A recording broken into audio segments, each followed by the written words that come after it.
श्री स्वामी समर्थ. श्री गुरुदेव दत्त. अध्याय 5. श्री स्वामी चरित्र सारामृत. पंचमोध्याय. श्री गणेशाय नम. भवकानन वैश्वानरा अज्ञाततम मत्स्यधका भास्करा पूर्णसाक्षी परातत्परा भक्ता खरा सदये तू. गंगाजळ जैसे निर्मळ तैसे तुझे मन कोमळ.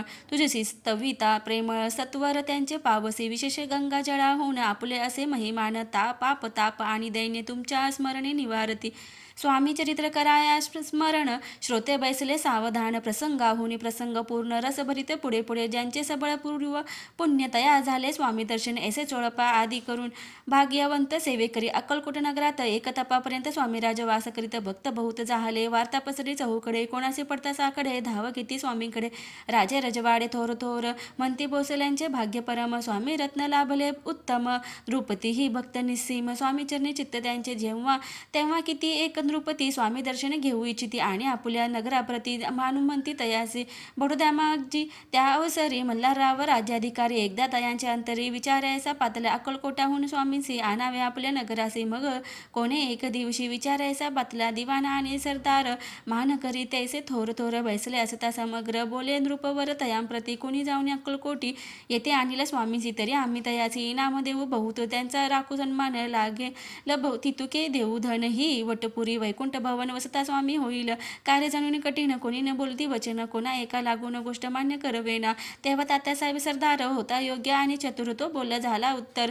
नृपालागी परियसी. आपुली जरी इच्छा ऐसी स्वामी ते आणावे वटपुरीसी. मी तरी आणि तयाचे निश्चय मानसी असो द्या. ऐसे एकूण उत्तर संतोषातो नृपवर. तैसी सभासी समग्र आनंदित झाली. संजीवनी विद्याचा अनद्या करित्या शुक्राच्या एकच जाता. देवी सन्मानीला होता बहुत आनंद करुणी. नृपती सह सकळजने त्यापरी तात्यांचे सन्माने. गौरवुनी मधुर वचने यशस्वी म्हणती दया. बहुत धन देती नृपती. सेवक दिदले सांगते जावया अक्कलकोटाप्रती. आज्ञा दिदली तात्या साहेब निघाले सत्वर अक्कलकोटी आले. नगर पाहुणी संतोषले ते जे केवळ वैकुंठ. पाहुणी स्वामींची दिव्य मूर्ती आनंदित झाले चित्ती. तेथील जनांची पाहुणी भक्ती धन्य म्हणती तया. ते अक्कलकोटीचे नृपती स्वामी चरणी त्यांची भक्ती. राज घराण्यातील युवती त्याही करती स्वामी सेवा. आणि सर्व नागरिक तेही झाले स्वामी सेवक. त्यात वरिष्ठ चोळपाधिक सेवेकरी निस्सीम. ऐसे पाहुणे तात्यांसी विचार पडला मानसी. या नगरातून स्वामीचे केसे नेऊ आपण. अक्कलकोटीचे सकळ जन स्वामी भक्त झाले पूर्ण. स्वामींचे हे मन रमवून गेले ऐसे या ठाया.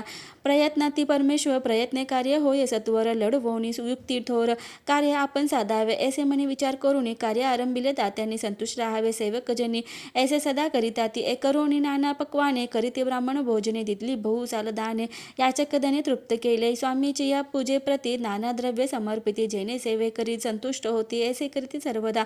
प्रसन्न व्हावे भक्त वसले. कार्य साधावे आपुले म्हणून नाना उपाय केले. द्रव्य वेचले तात्यांनी.